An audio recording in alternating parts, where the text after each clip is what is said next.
ಸ್ನೇಹಿತರೆ ನಮಸ್ಕಾರ. ನಾನು ರವೀಂದ್ರ ಜೋಶಿ. ಮಹಾರಾಷ್ಟ್ರದ ಉಪಮುಖ್ಯಮಂತ್ರಿಯಾಗಿದ್ದಂಥ ಅಜಿತ್ ಪವಾರ್ ಅವರು ಇಂದು ಬೆಳಗ್ಗೆ ಸಂಭವಿಸಿದಂಥ ಭೀಕರ ವಿಮಾನ ಅಪಘಾತದಲ್ಲಿ ಅಸುನೀಗಿದ್ದಾರೆ. ಅವರ ಜೊತೆ ಅವರ ಅಂಗರಕ್ಷಕರು, ಸಹೋದ್ಯೋಗಿಗಳು ಒಟ್ಟು 6 ಜನ ಈ ವಿಮಾನ ಅಪಘಾತದಲ್ಲಿ ಅಸುನೀಗಿದವರು. ಇಡೀ ರಾಜಕೀಯ ವಲಯ ತಲ್ಲಣಗೊಂಡಿದೆ. ಮಹಾರಾಷ್ಟ್ರದ ರಾಜಕಾರಣದಲ್ಲಿಯೂ ಅಂತೂ ದೊಡ್ಡ ಮಟ್ಟದ ಕಾರ್ಮೋಡ ಕವಿದಿದೆ. ಸ್ವತಃ ನರೇಂದ್ರ ಮೋದಿಯವರು ಶ್ರದ್ಧಾಂಜಲಿಯನ್ನು ಸಲ್ಲಿಸಿದ್ದಾರೆ, ಆಘಾತವನ್ನು ವ್ಯಕ್ತಪಡಿಸಿದ್ದಾರೆ. ಈಗ ಮಹಾರಾಷ್ಟ್ರದಲ್ಲಿರುವಂಥ ಮಹಾಯುತಿ ಸರ್ಕಾರದ ಭಾಗವಾಗಿದ್ದಂಥ ಅಜಿತ್ ಪವಾರ್, ನೀವು ಮಹಾರಾಷ್ಟ್ರದ ರಾಜಕಾರಣ ಅಂದ ತಕ್ಷಣ ಶರದ್ ಪವಾರ್ ಮತ್ತು ಅಜಿತ್ ಪವಾರ್ ಅವರನ್ನು ಹೊರತುಪಡಿಸಿ ರಾಜಕಾರಣವನ್ನು ನೋಡಲಿಕ್ಕೆ ಸಾಧ್ಯವೇ ಇಲ್ಲ. ಮಹಾರಾಷ್ಟ್ರದ ರಾಜಕಾರಣದ ಅವಿಭಾಜ್ಯ ಅಂಗವಾಗಿದ್ದಂಥವ್ರು. ಆದರೆ ವಿಶೇಷ ಏನಪ್ಪ ಅಂತಂದರೆ, ಭಾರತ ದೇಶದ ರಾಜಕಾರಣಿಗಳಲ್ಲಿ ಅತಿ ಹೆಚ್ಚು ಪ್ರಕರಣಗಳು ಇವು ಭ್ರಷ್ಟಾಚಾರದ ಪ್ರಕರಣಗಳಿಂದ ಸಂಪೂರ್ಣವಾಗಿ ಆವರಿಸಿಕೊಂಡಂಥ, ಅವಕಾಶವಾದದ ರಾಜಕಾರಣಕ್ಕೆ ಹೇಳಿ ಮಾಡಿಸಿದಂಥ, ಎಂದೂ ಕೂಡ ಬಹುಮತ ಪಡೆಯದೇ ಹೋದರೂ ಕೂಡ ನಿರಂತರವಾಗಿ ಅಧಿಕಾರದಲ್ಲಿದ್ದಂಥ ಯಾವುದಾದ್ರೂ ಒಂದು ಮನೆತನ, ಒಂದು ಗುಂಪು ಅಥವಾ ಒಂದು ಸಮುದಾಯ ಅಥವಾ ಒಂದು ಪಕ್ಷ ಅಂತ ಇದ್ದರೆ ಅದು ಈ NCP ಮತ್ತು ಅಜಿತ್ ಪವಾರ್, ಶರದ್ ಪವಾರ್ ಅವರು ನಿಧನರಾದ ಸಂದರ್ಭದಲ್ಲಿ ಹೇಳ್ತಾ ಇರುವಂಥ ಮಾತು ಅಂತ ದಯವಿಟ್ಟು ಅನ್ಯಥಾ ಭಾವಿಸಬಾರ್ದು.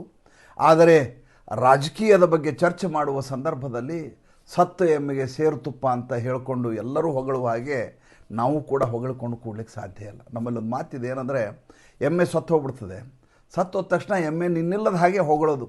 ಏನು ರೀ ಅಂಥ ಎಮ್ಮೆದು, ದಿನಕ್ಕೆ 30 ಲೀಟ್ರ್ ಹಾಲು ಕೊಡ್ತಿತ್ತು, ಅದನ್ನು ಕಡಿದ್ರೆ 5 kg ಬೆಣ್ಣೆ ಬರೋದು, ಕಾಯಿಸಿದ್ರೆ 3.5 kg ತುಪ್ಪಾಗೋದು, ಅಂಥ ಹಸು ಸತ್ತು ಹೋಗ್ತೀರ, ಅಂಥ ಎಮ್ಮೆ ಸತ್ತು ಹೋಯ್ತು ಅಂತ ಸತ್ತ ಎಮ್ಮೆಯ ಬಗ್ಗೆ ಇನ್ನಿಲ್ಲದ ಹಾಗೆ ಗುಣಗಾನ ಮಾಡೋದು.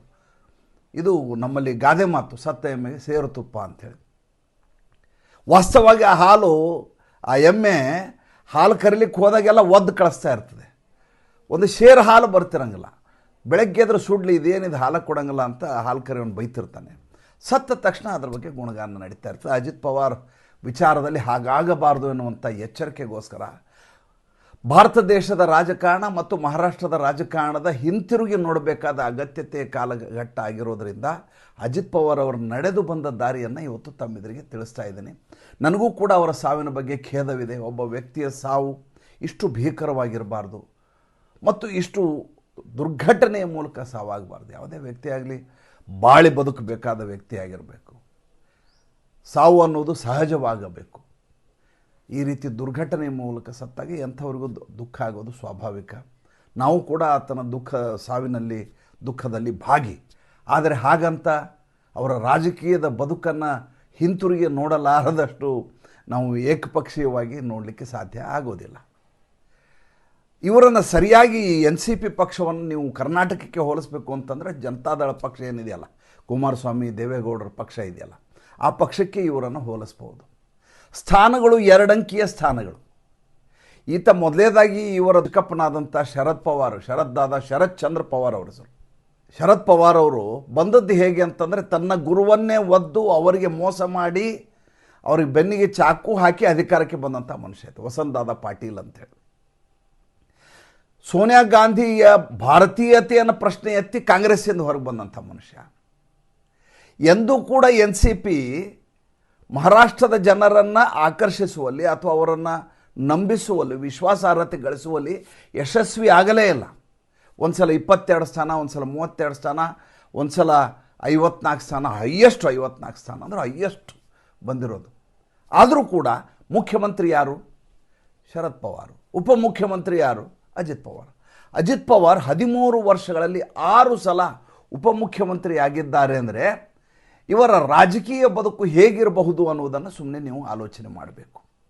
ಒಂದು ಘಟನೆಯನ್ನು ಈ ಸಂದರ್ಭದಲ್ಲಿ ನಿಮ್ಗೆ ನೆನಪು ಮಾಡ್ತೀನಿ. ಆವಾಗ ನಿಮ್ಗೆ ಸಂಪೂರ್ಣವಾಗಿ ಈತನ ರಾಜಕೀಯ ಬದುಕು ನಿಮ್ಗೆ ಗೊತ್ತಾಗಿ ಹೋಗುತ್ತೆ. ಅದನ್ನು ಬಣ್ಣಿಸಬೇಕಾದ ಅಗತ್ಯತೆ ಇಲ್ಲ. ಇವತ್ತೇನಾದರೂ ಭಾರತೀಯ ಜನತಾ ಪಾರ್ಟಿಗೆ ವಾಷಿಂಗ್ ಮಷೀನ್ ಅನ್ನುವಂಥ ಭಾಳ ದೊಡ್ಡದಾದಂಥ ಆರೋಪ ಅವ್ರ ಮೇಲಿದ್ದರೆ, ಕಳಂಕ ಬಂದಿದ್ದರೆ, ಅದಕ್ಕೆ ಕಾರಣವೇ ಅಜಿತ್ ಪವಾರ್ ಜೊತೆ ಕೈ ಜೋಡಿಸಿರೋದು. ಭಾರತೀಯ ಜನತಾ ಪಾರ್ಟಿ ಸೇರ್ಕೊಂಡ್ಬಿಟ್ರೆ ಎಂಥ ಭ್ರಷ್ಟನೂ ಕೂಡ BJP ಅನ್ನುವಂಥ ವಾಷಿಂಗ್ ಮಷೀನಲ್ಲಿ ಹಾಕಿ ಅದ್ದಿ ಹೊರಗೆ ತೆಗೆದುಬಿಟ್ರೆ ಆತ ಶುಭ್ರ ಆಗಿಬಿಡ್ತಾನೆ, ಆತ ಭ್ರಷ್ಟನೇ ಆಗಿರೋದಿಲ್ಲ. ನಿರಪರಾಧಿ ಆಗಿಬಿಡ್ತಾನೆ, ಆತನ ಮೇಲಿರುವಂಥ ಕೇಸುಗಳೆಲ್ಲ ವಜಾ ಆಗಿಬಿಡ್ತವೆ ಅನ್ನುವಂಥ ಭಾಳ ದೊಡ್ಡ ಮಟ್ಟದ ಕಳಂಕ ಅಂಟಲಿಕ್ಕೆ ಕಾರಣ ಏನು ಅಂದರೆ ಭಾರತೀಯ ಜನತಾ ಪಾರ್ಟಿ ಈ ಅಜಿತ್ ಪವಾರ್ ಜೊತೆ ಕೈ ಜೋಡಿಸಿದ್ದು. ಘಟನೆ ನಡೆದದ್ದು ನವಂಬರ್ 23ರಿಂದ ನವಂಬರ್ 26ವರೆಗೂ 2019ರಲ್ಲಿ. ತಮಗೆ ಗೊತ್ತಿರುವ ಘಟನೆ, ಆದರೆ ನಾನು ಕರಾರುವಾಕ್ಕಾಗಿ ನಿಖರವಾಗಿ ಅಂಕಿ ಸಂಖ್ಯೆಯ ಸಮೇತ ಹೇಳ್ತಾ ಇರೋದ್ರಿಂದ ನಿಮ್ಗೆ ಒಂದು ಸಲ ಬ್ರಷ್ ಮಾಡಬೇಕು ಅಂತ, ನೆನಪು ಮಾಡಿಕೊಡ್ಬೇಕು ಅಂತ. 2019ರಲ್ಲಿ ಮೈತ್ರಿ ಮಾಡಿಕೊಂಡಿದ್ದು ಶಿವಸೇನಾ ಮತ್ತು ಭಾರತೀಯ ಜನತಾ ಪಾರ್ಟಿ.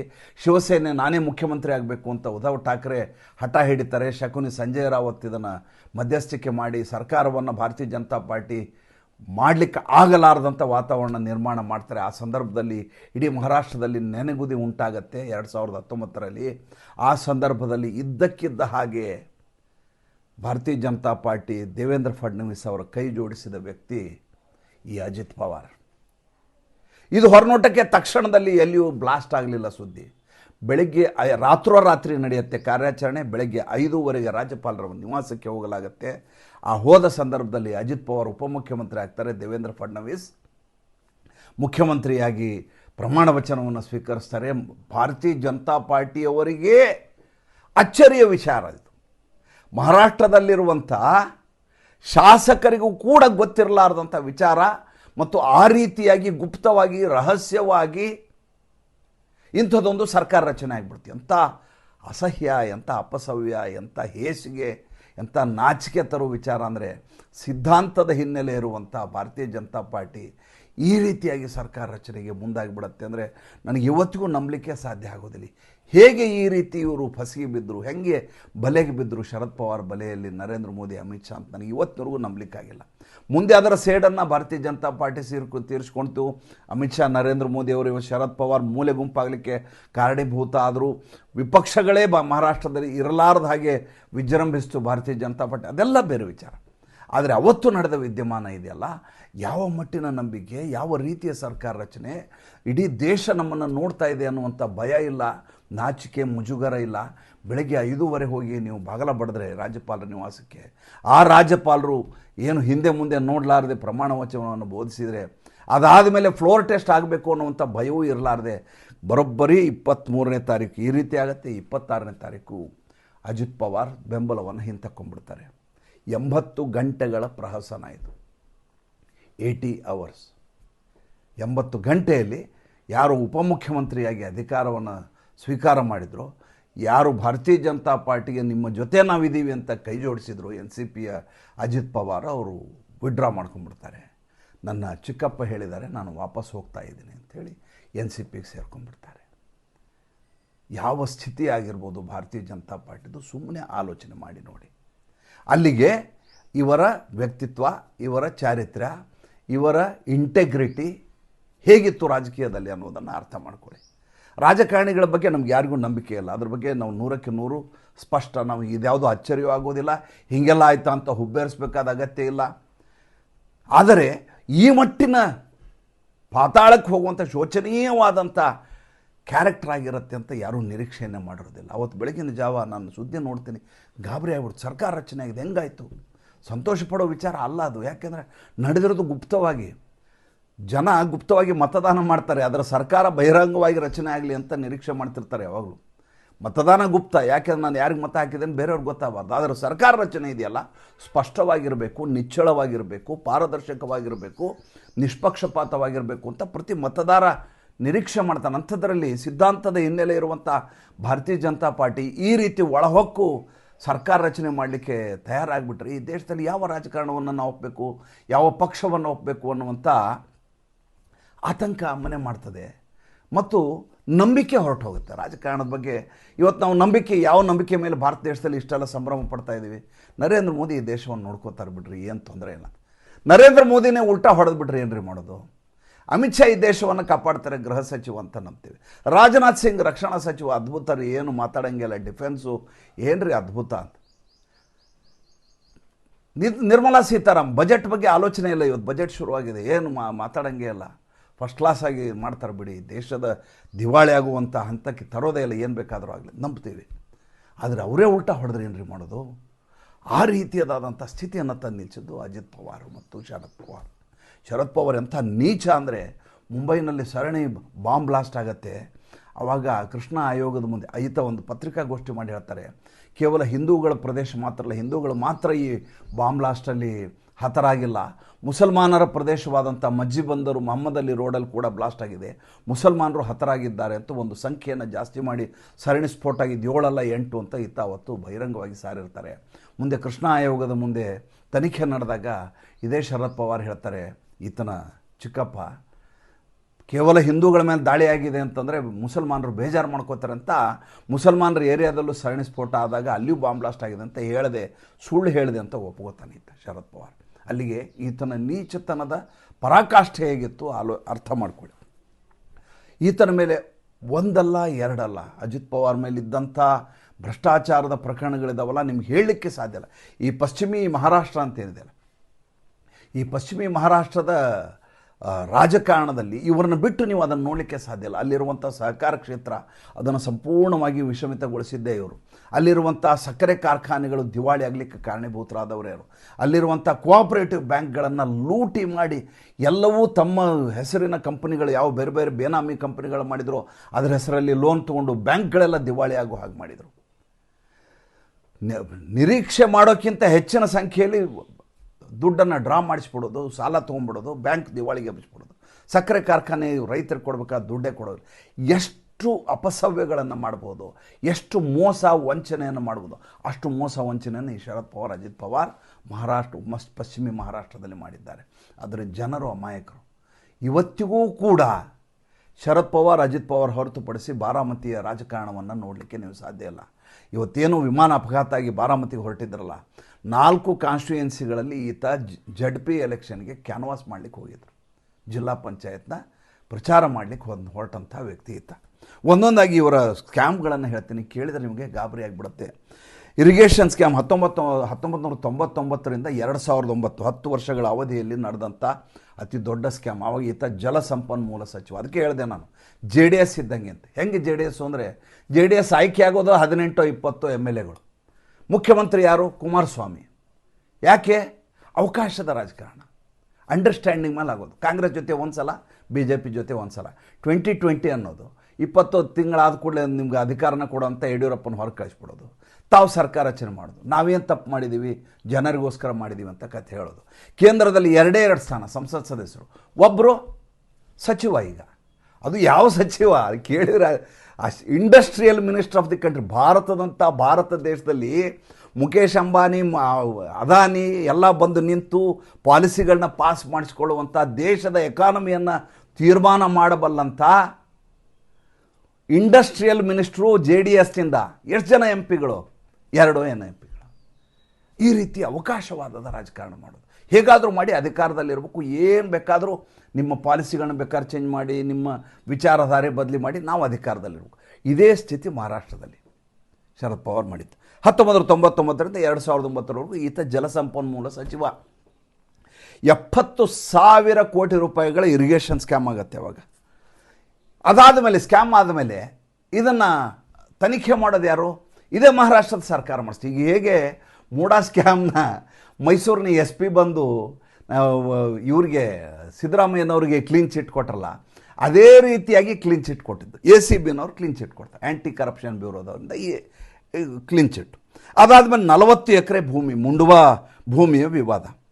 ಅಮಡಾ ಎಂಟರ್ಪ್ರೈಸಸ್ ಅನ್ನುವಂಥ ಒಂದು ಕಂಪ್ನಿಗೆ ಭೂಮಿಯನ್ನು ಟ್ರಾನ್ಸ್ಫರ್ ಮಾಡ್ತಾರೆ. ಅತ್ಯಂತ ಕಮರ್ಷಿಯಲ್ ಆದಂಥ ಮುಂಡ್ವಾದ 40 ಎಕರೆ ಭೂಮಿಯಲ್ಲಿ 42 ಕೋಟಿ ರೂಪಾಯಿ ಸ್ಟ್ಯಾಂಪ್ ಡ್ಯೂಟಿನೇ ಹಾರಿಸ್ಬಿಡ್ತಾರೆ. ಕೊಟ್ಟದ್ದು ಯಾರಿಗೆ? ಇವ್ರ ಮಗನ ಹೆಸರಲ್ಲೇ ಟ್ರಾನ್ಸ್ಫರ್ ಮಾಡ್ತಾರೆ. ಅಜಿತ್ ಪವಾರ್ ಮಗನ ಹೆಸರಲ್ಲಿ ನಡೆಯುತ್ತೆ. ಮುಂಡ್ವಾ ಸ್ಟ್ಯಾಂಪ್ ಡ್ಯೂಟಿ ಸ್ಕ್ಯಾಮ್ ಅಂತ ಅದರ ಹೆಸರು. ನೀವು ಹೋಗಿ ಗೂಗಲಲ್ಲಿ ಪರೀಕ್ಷೆ ಮಾಡಿದ್ರೆ ಸಿಗ್ತದೆ. PCMC ಸ್ಕ್ಯಾಮ್ ಅಂತ ಹೆಸರಿದ್ದಕ್ಕೆ.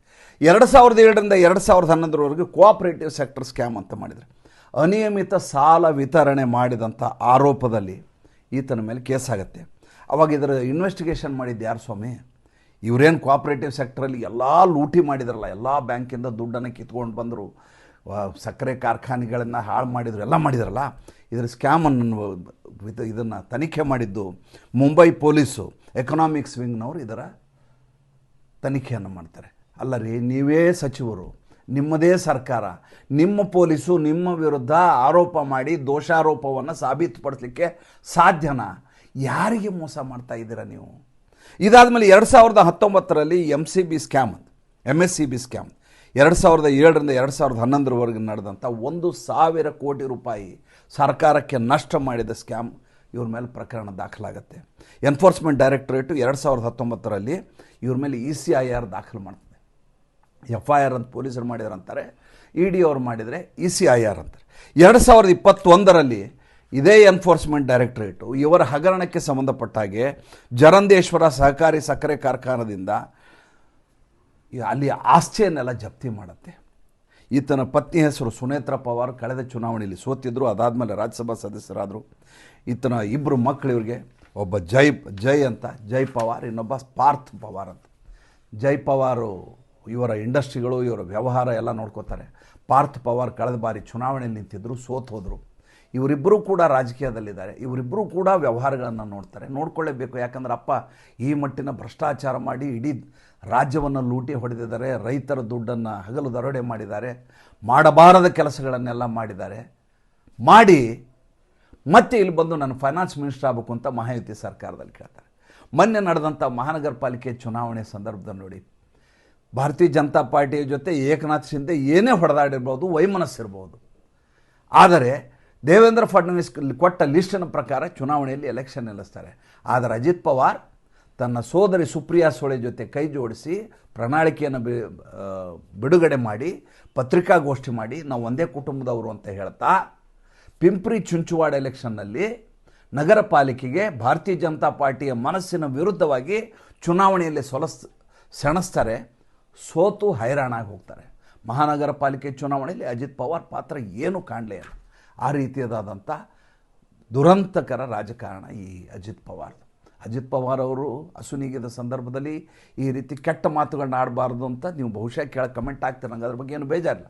ಆದರೆ ಒಬ್ಬ ವ್ಯಕ್ತಿ ಹೇಗೆ ಅವರ ರಾಜಕೀಯ ಜೀವನ ನಡೀತು ಅಂತ ತಿಳ್ಕೊಬೇಕಾಗಿದ್ದು ಕೂಡ ಧರ್ಮ. ಆದ್ದರಿಂದ ಇಷ್ಟೆಲ್ಲ ವಿಚಾರ ಹೇಳ್ತಾ ಇದ್ದೀನಿ. ಕೊನೆಗೆ ಅವರ ಆತ್ಮಕ್ಕೆ ಶಾಂತಿಯನ್ನು ಕೋರ್ತಾ ಇವತ್ತಿನ ಸಂಚಿಕೆಯನ್ನು ಮುಗಿಸ್ತಾ ಇದ್ದೇನೆ. ಸಂಚಿಕೆ ಹೇಗೆ ಅನ್ನಿಸ್ತು ದಯವಿಟ್ಟು ತಿಳಿಸಿ. ನಮಸ್ಕಾರ.